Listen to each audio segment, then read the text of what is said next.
Yes, thank you. Thank you, from the side. Yeah, thank you, Ingrid. Thank you, Abed. Yes, thank you, Funke. Thank you, Kike. Um, Thank you, John. Yes, good, good. Yeah, oh my God, Kenny. Yeah, oh, fantastic. Yeah, let's see who else coming up. Okay, fine. I Pastor hope. Shika, Yeah. just for 1 minute. Brother Kenny, what's the last name? Please type your last name. I missed it yesterday. I want to know. We have two Kenny here. I need to clarify. Attendance for purpose. Attendance purpose. Please clarify your last name on the chat, please. Thank you. Go ahead, Pastor. Okay, thank you. Well, Sister Esther, thank you so very much for reminding me of the assignment, your family values. It's very, very, very important. As we said earlier, remember that any value that is not communicated, it's actually useless to the family and to the children. So you cannot even reasonably expect them to do what you have not, so that there should be no assumptions. If you have not communicated your family values, you are just assuming that your children should understand you. They are not right mind readers. Most of them don't have the discerning spirit yet. You may be full of the Holy Ghost and you can discern everything, but these young people can't. So if you have not done that, please, you still have time. Discuss your family values and make it applicable, and make sure that it is enforceable. Let them rehearse it to you. Revisit it again and again once in a while to remind them.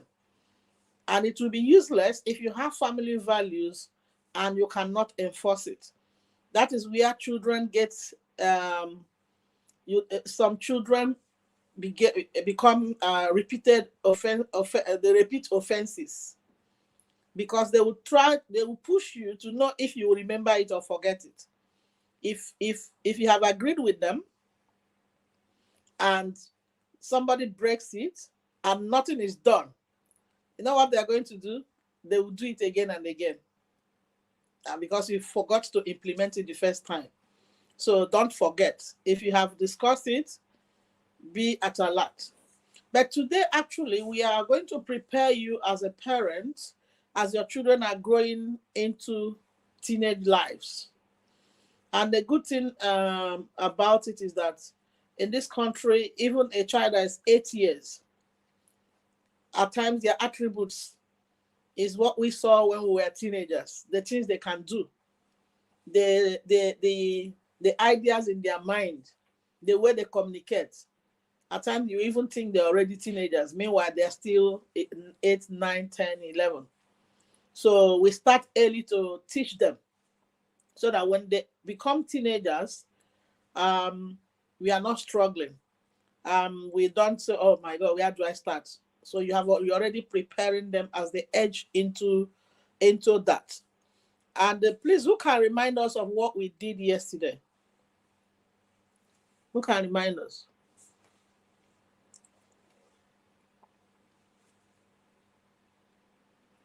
Somebody help us. What did we do yesterday? Unmute yourself.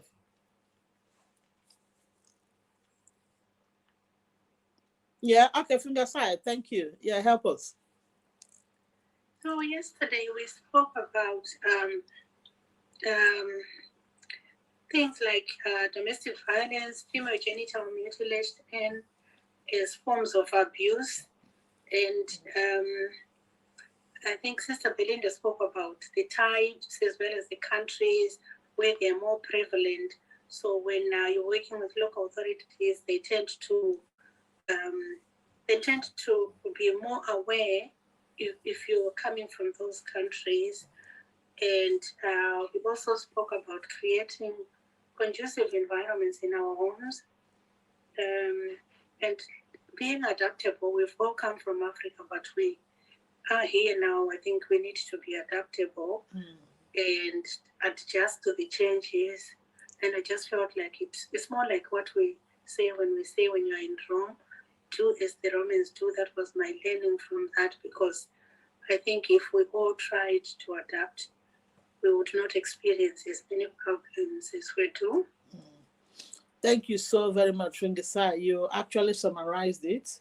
And somebody else wrote in the line, Kike, mentioned abuse. Yes, we looked at abuse, which was a carryover from what Dickness Belinda was treated last week on safeguarding. So she talked about abuse, she talked about FGM, and so many other things. You summarize it, and we talked about creating conducive atmosphere in your house. Let me ask you a question. If you have children and they have their own room, and you have a sister from Nigeria who decides to relocate to the UK, and they tell you that they are going to be living in your house, what will you do? Somebody help us.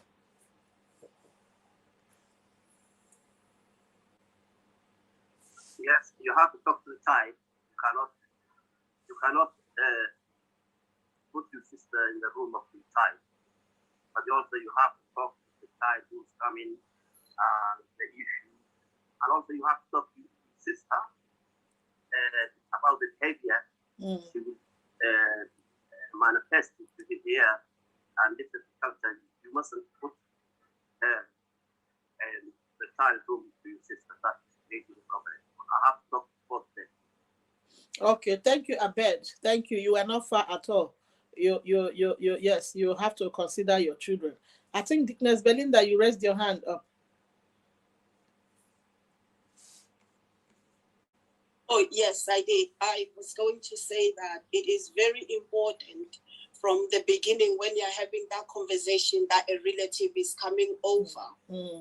Before the person come over, you should discuss with the children, and also make sure that there is a room for that person, because there's no need you saying, okay, you can come to my house. Let me just give you an example. I have 3 children, 21, I have 13 and a boy, and I live in a 3-bedroom house. Definitely, I don't have a room for her to come in. So that means it's either she'll end up in the living room or somewhere else. So I have to discuss with the kids. And if there's no room for that person, I should be open enough to let the person know there's no room in my house, so they can book a hotel or something. Thank you. Thank you. Now, what you said is so real. Now, let's look at it from where we are coming from, where your cousin, your sister, your nephew can just come into your house. And if you tell them there's no room, you have committed a big offense not only to the person, to the extended family members. So while you are trying to protect your children, you also need to protect your extended family relationship. How will you do it? Yes, Oyebola says, honestly, it's hard to make such decisions. It is very hard, because some of us, maybe if you are not from Nigeria, it may not be the same case. In Nigeria, yeah, brother. Just example, sometimes I visit a relative in UK. So the relative told me, maybe you can go to the children's room. I just, so when I go to them, I just sleep in the sitting room. No, so that was the decision we made after discussion. The children have their own rooms. So myself, I go late to the house. So any morning before also they wake up, I have to go. That's a way of doing it. But if this person, I'm talking of someone who is coming to stay in London, a lot of people are applying for visa now, and they want to come to the UK, and they are, at least the first 1 month or 2 months or 3 months, the only thing they will tell you is that I have a family member. I remember being pastors. One day we were in our house around 9 p.m. My husband got a phone call. Somebody was at the airport. I said, Pastor, I have nowhere to go to. the person I was supposed to go to his house is not picking up my call. We had to drive down to the airport, pick the person up, and made some arrangement, thinking that it is something, and the person came with the wife. We thought it was something that is okay. The next morning, we move on. This ended up being 1 week. So if you have small children and you encounter such, Ingrid wants to help us out. What will you do? Hello, everyone. Yeah, so basically, I'm of the belief that it's not about ditching our culture altogether. It's about communication with the children. Well, our children are born here, we are not. So as parents, we should be able to communicate effectively with our children without making them feel sidelined.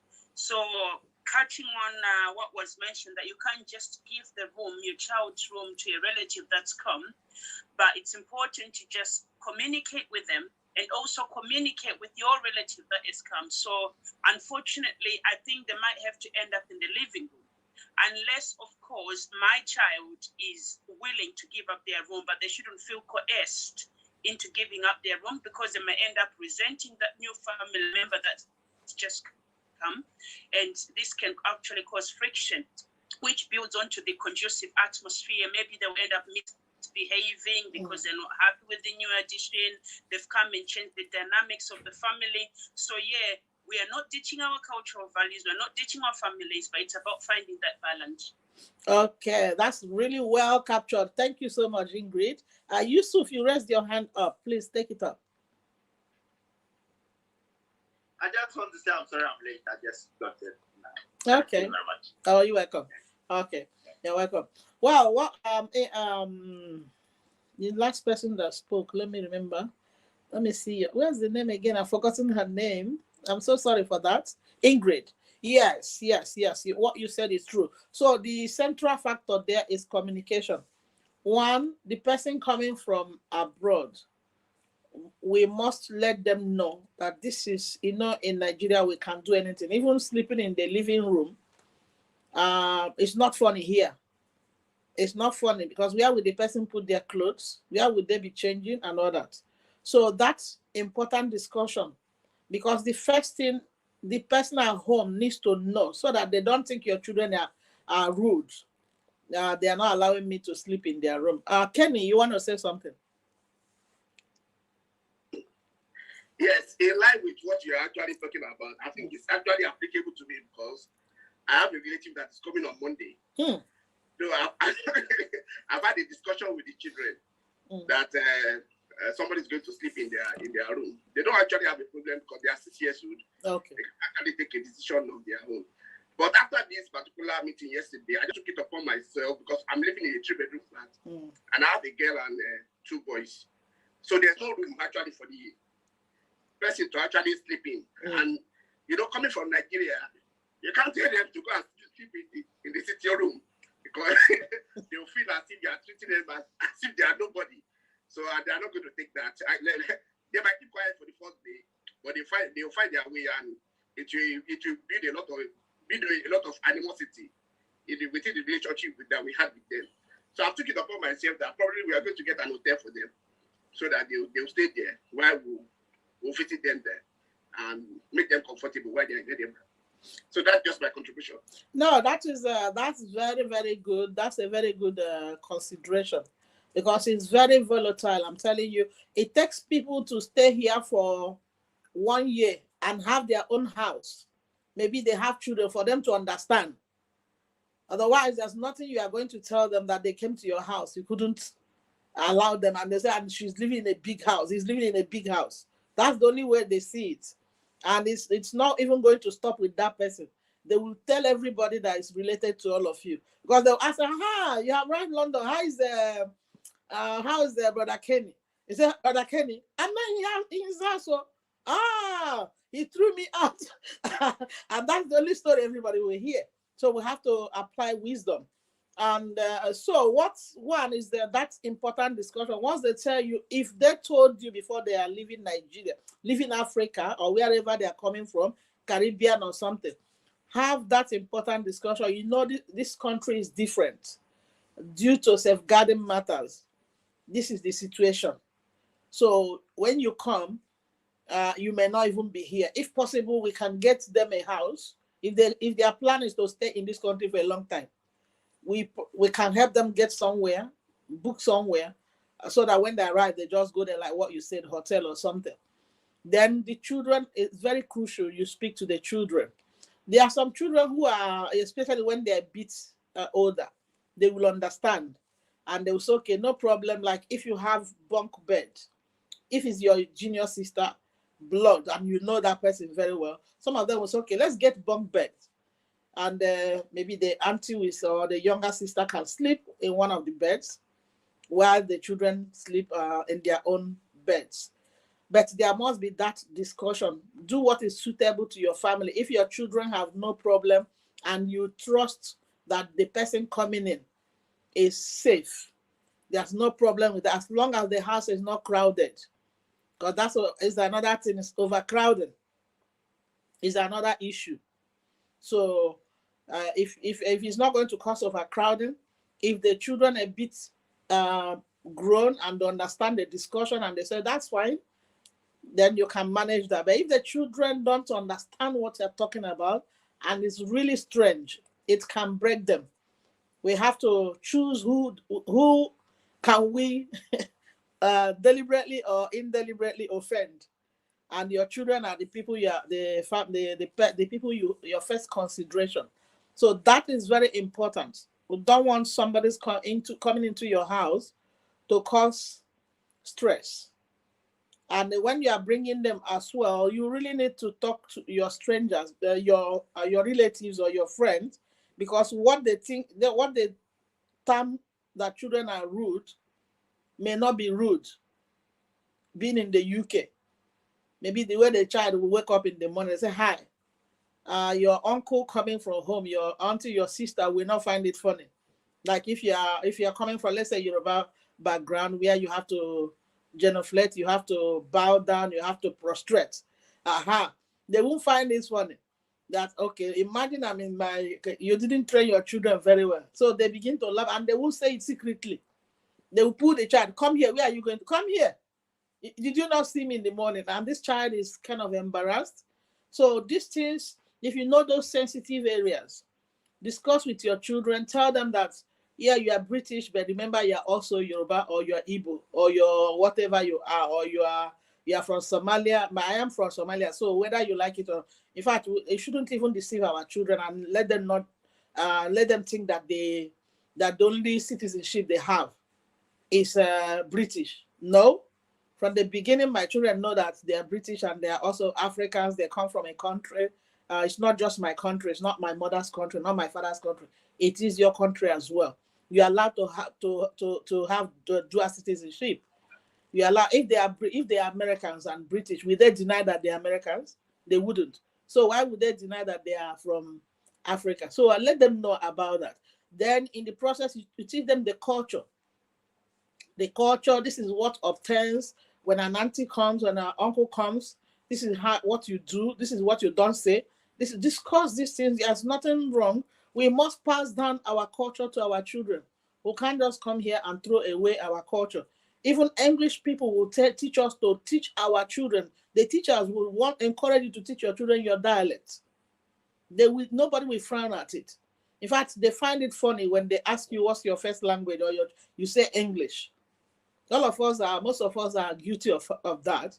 They will ask you that question because they expect that you are teaching your children your language, your culture, your way of life, and everything. So let's bring up global children, British children, as well as whatever is our background. Let our children be balanced because we don't know tomorrow.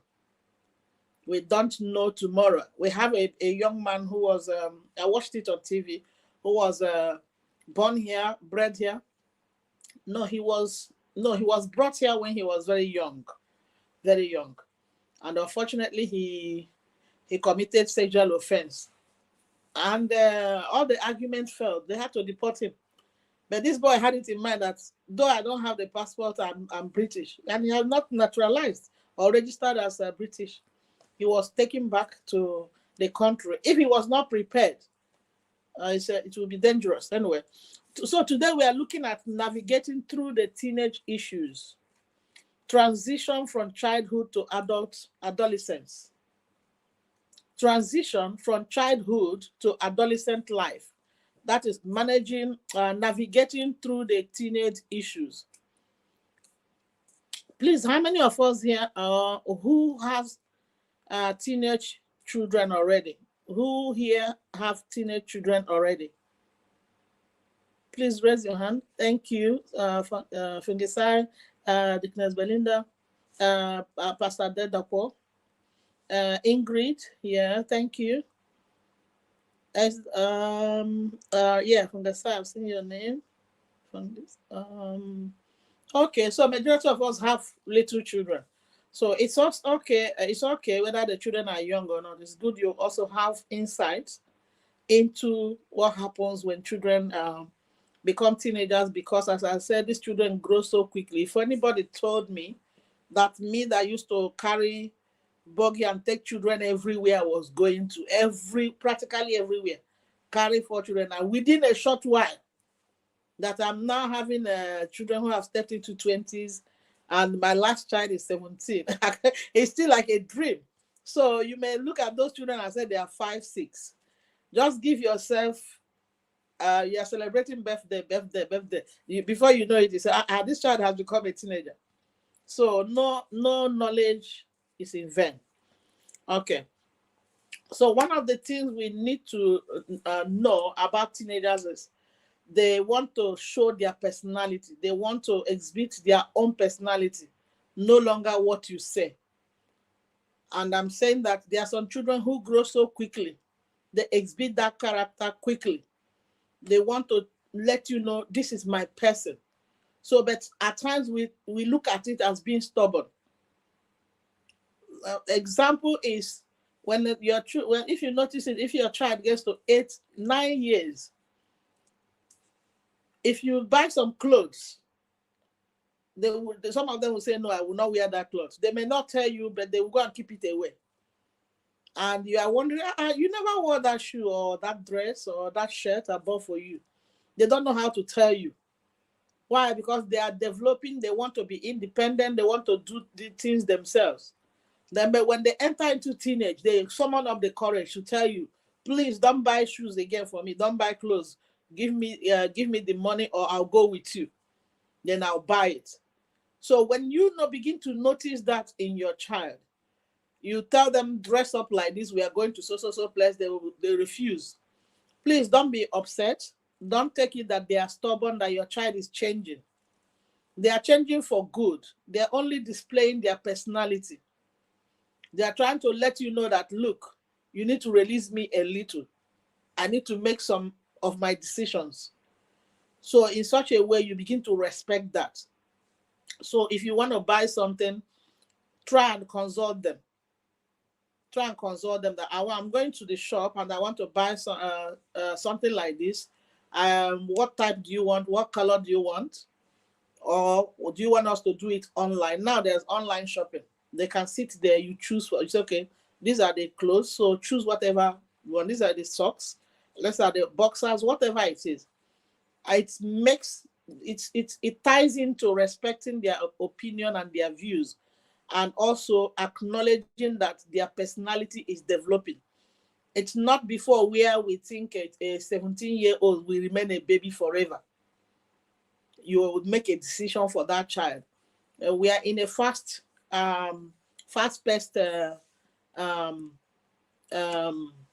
hemisphere.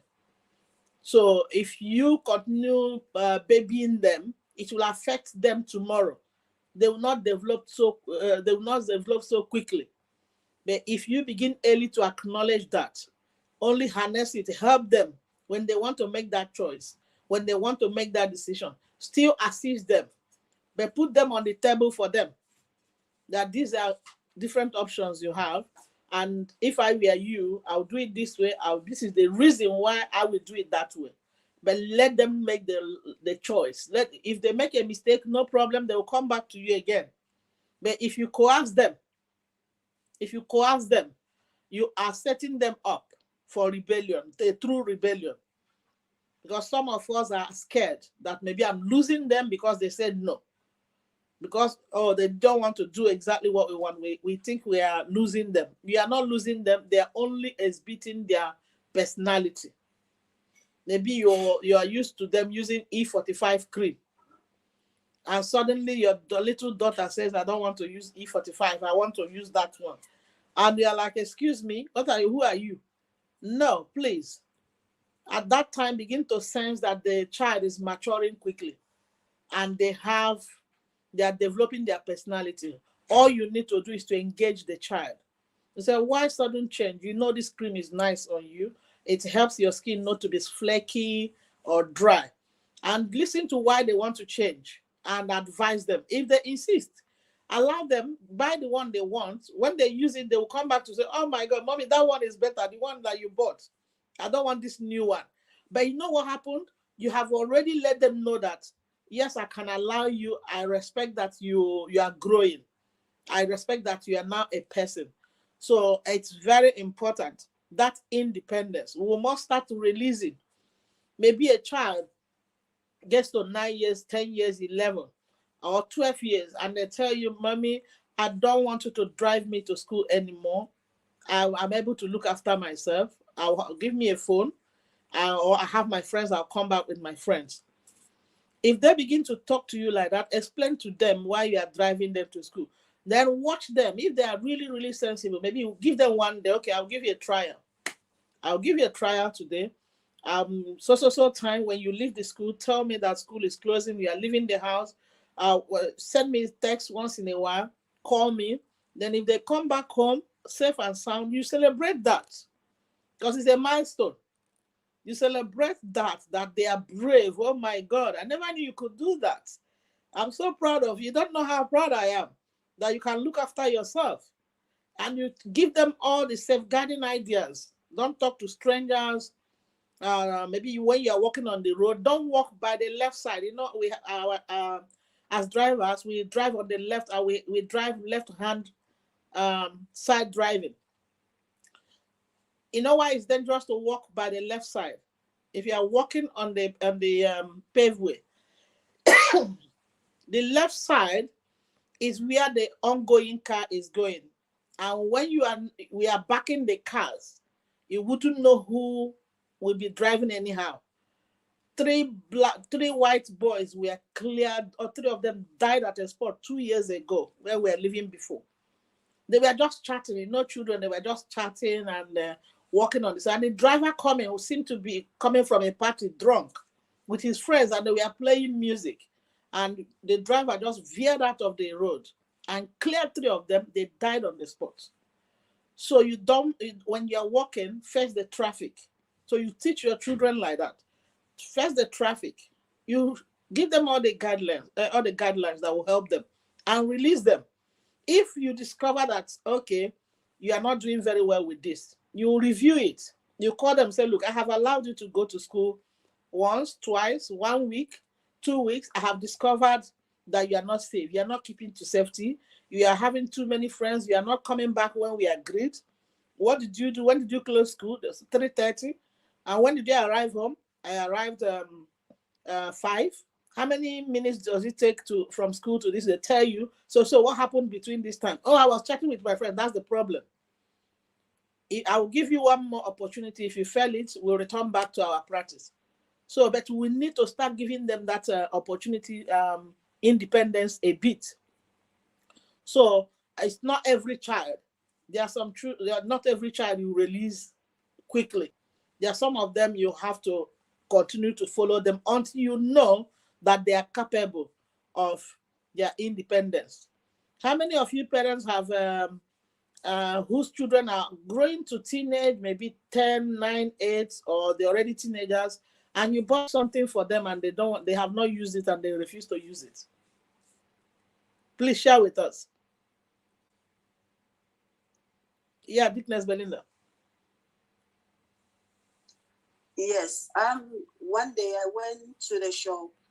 I saw this nice pair of jeans, and I came back to give to my little girl. And she goes, what an old-fashioned trouser. Who did you buy this one for? Before I could even give it to her. And I was like, I bought it for you. She goes, no, thank you. This one, you better take it back. She jokes a lot. So I didn't take offense or anything. I just asked her, why don't you like it? This is old-fashioned. I'm not going to wear that one. So you better take it back or send it to Africa, please. That's how she said it. And from that day, she goes, if you want to buy something for me, ask me first, or let's go to the shop together. Then I'll show you my style. That was the end of the story. So from that day, I learned not to do it again. That is, that is young people for you.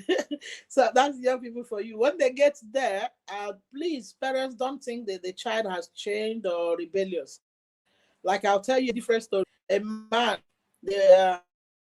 in Africa, the wife, they were going to one church, and the woman wasn't dressing up. You don't cover your head, you don't put on earring, you don't make up, and they now changed church. Gradually, the woman began to make up. This man called us from London and said, Pastor Chika, Pastor John, if you don't talk to my wife, my home is scattered. I don't know who is giving her money. I don't know this man that's attracting her. We thought she was saying something serious. So what did the wife do? He started talking about how she's dressing up. He said, my brother, your wife, all of us, as we go out, we learn. So we always bring change. The same thing happens to our children. So change will come. Change will happen. So like what Dickness Belinda did. Please, what you do is not screaming and shouting, is my money. What do you mean? Remember, in this country, you can return a product within 28 days. So don't even kill yourself. Don't let it become a problem, because you can actually return the clothes if you bought it in a proper shop. So, but communicate with that child, understand their reasoning, understand how they process things. What is it that was the child's uppermost consideration? These things have driven some children out because they are trying to communicate their personality, but parents still want to enforce what we are doing. That goes into, when they are going into college and they want to choose a course of study. Excuse me. A lot of us parents, we have our personal dreams. Especially we Africans, we have our personal dreams. In fact, you start from primary school, secondary school, to begin to understand what they want to be in the future. So we have seen that a lot of us parents in Africa, they just have a desire to have lawyers, barrister, lawyer, doctor, accountant, pharmacist, newscaster. These are the popular subjects that our people want. So the child is exhibiting something as we are resisting and trying to push them around. No, please, it's good you start from early. You must guide them, but don't let them study what you didn't study, because that's your dream. You wanted to be a pilot. You wanted to be a newsreader. And because you missed the mark, one of my children must be a newsreader. One of my children must be a lawyer. Please, from early childhood, discover what they do, what their talent is. Where is their talent? Where are they tinting? And begin to guide them as they grow. Keep on once in a while, have a discussion. Have you really thought about what you are going to be when you grow up? Let them give you some ideas. Some of them are just because they saw somebody they admire, studied that, and they say, yes, I want to be that. Just give them 2 years. Thank you, Aminat. Give them 1 year, 2 years, they change again. So as time goes on, you can also now find out, wow, I think you are actually good at this. I have noticed everything you do. You are really good with so many things, but this is actually what you do best. Think about it and also speak to your teachers. So you guide them in that area. Please don't force what's your dream. They will not live your own dream. There are some subjects that are not professional subjects, but they are very enriching. They are very, very good. Some people who study economics in this Europe, economics, most of them end up being ministers in the government. Most of them are advisors to the government. So it's not when the child comes to you and says, I want to study economics, I want to do fine arts. Please, it's just that passion you need to find. Whatever they tell you is what they want to do. Find the passion. Don't silence them and push them into what you want. Because if you finish, when they graduate, they will go back again and they will waste another 3 years to study something, or they will struggle to get the right job. But you must guide them. Lay things on the table for them. That this is what I noticed about you. And I think you are very good at this. Have you thought about it? And let them choose. But please, by all means, give them, it is their life. Give them that opportunity to be themselves, to choose. Because when I was still a counselor, thank you, Aminat, give me a minute. I went to speak to our Black students in Sheffield, not Sheffield University, the second Sheffield Hallam University. And this was the central, we went there to do other things, but they now, about 120 of them or so, they asked me that they want to have a chat. And what was the chat? 80% of the Black girls and boys that were there told me that they regret what they are studying, that was not their dream, that it is their mom and their dad that made them to do it. They just want to make them happy. But it saddens them that they will still have to go and study what they have in mind. Because the mother said, look, I want to be a doctor, a mother of a doctor.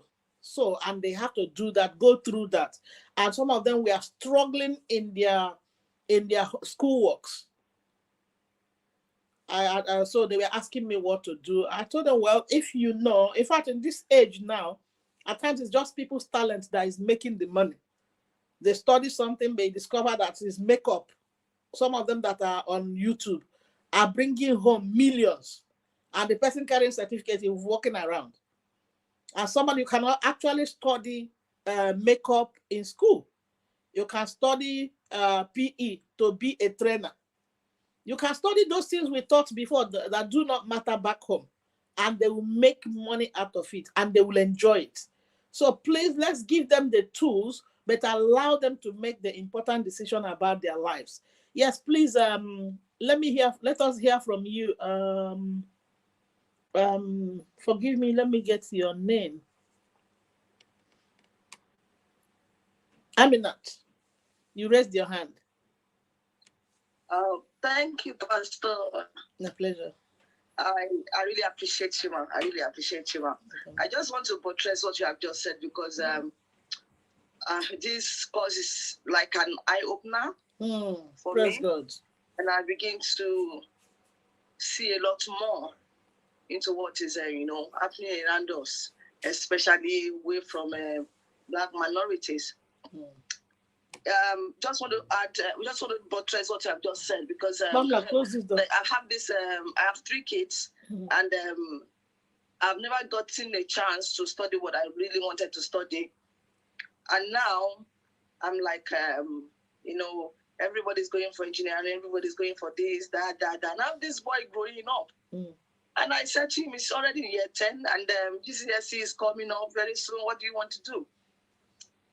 And he told me, oh, I want to be an artist. I said, what? So we begin to, I'll call him several times. I'll show him do this, but it depends on, doing that art of a thing. Whereas I have this little one, when I saw that my dream was not, he didn't hear my voice. It was like it's bent on what he wanted to do. Okay, I said I backed out. And I was like, okay, I've got this, my last child, who is, extremely brilliant. And I went to, okay, I know that you are brilliant, but you are young. You understand? I said, oh, what do you want to be? Even before she said anything, I said, oh, I think you'll be good to be a pilot. And she said, no, I want to be an obstetrician. I said, where did you say? Yes, I want to go to Harvard Medical School. I said, what do you understand by that? And she was able to tell me exactly what the job of an obstetrician is. So I was shocked. And I learned my lesson, and I wasn't yet convinced though, until when you are saying it now. Yeah. I begin to look more into it that, most of us get it wrong because somebody's son is a doctor, somebody's an engineer, somebody is this, somebody is that. Why is my own going to be different from what is going on? Yeah. But if that child decides to even be a bean man or a bean lady, so to say, well, it is their choice as long as they are creative and they know what they are doing. You understand, ma? Yeah. So thank you so much, ma. Thank you so much, because it's just I'm giving up. I'm giving up on my so just like you are, what I've been thinking, should I still try more? Should I still try more? But it's like you are giving me, a kind of a picture of what we are not saying. Yeah. Thank you so much, Pastor Chika. God bless everyone too. Thank you. Thank you, Thank Anima. you, ma. Yeah, no, what you said is so true. This is a different age. Pastor Chika, Oh. Thank you, Brother Ola. Sorry. What you're saying is very, very important because a child can go to university, waste the 3 years because he wants to satisfy mom or dad. Then they start all over again, trying to fit in, and they are not fitting in. It can be frustrating. I one day when I went to law school, College of Law, Bloomsbury, London, and I was in a bus, and I saw this young boy. He's an Asian boy, a young man, very handsome, but he was talking to himself throughout and behaving funny. At times he'll stand up, he'll do like that, he'll sit down again, and I'm like, excuse me, what's going on? I had to speak to him. I said, excuse me, are you confused, or did you miss your way? He said, no. I said, what's the problem? He began to tell me how he wanted to do something else, and his parents said they want a lawyer. Now he has gone to law school. And you know that when you are doing law school, you don't get government funding. You don't get government loan. You have to get a professional loan. And I'm talking of 15,000, 13,000. Now he has borrowed that money and he failed most of the subjects. And now he doesn't know where to start from again. So he was losing his mind. He has because if you fail some subjects, they will give you another opportunity for about 2 years. If you fail it completely, you can't go back. You have lost it. You are not going to get back your money. So this boy was losing it. And all he was telling me is, it's my mom that made me do this. That's not what I wanted to do. Now I'm owing this money. Now I can't even finish. Everybody's laughing at me. So we should not get to that point. Yes, suggest whatever you have in your mind, but bring everything on the table for them. If that is for them, they will do it. Remember, in school, they have career advisors. Right from high school, secondary school, they have career advisors in the school. If you are worried, tell your child, please, can you discuss with your school career advisor the path you will follow. The teachers who know that child will let them know the areas they are good at. They will let the table. They will bring everything, all the cards on the table for them and tell them their strengths, where they are very strong and where they need improvement. From there, they will make informed decisions. It is better they do what they like and they're happy than just being sad and they won't be able to tell you, don't know why your child is sad. It's very important. So we are going to take a break. When we come back, I want us to discuss what challenges do you think teenagers experience as a parent? What challenges do you think teenagers and young people experience? You may have experienced it yourself. You may have watched it. Maybe your sibling or your friend's son or daughter, or as we in our network, we know teenagers. What are the challenges that they face in this age and time? So we'll come back. Esther, what time do we come back? Come back in 10 minutes, ma'am. Okay, that's exactly what time? 10 past 5. Yes, ma'am. Thank you. Okay, let's come back 10 past 5. Please don't go away. Thank you. So comfort break, ladies and gents. Stretch your legs. Use the bathroom if you need one. Drink some water. Check on the kids if they're not, See you in 10 minutes. Thank you.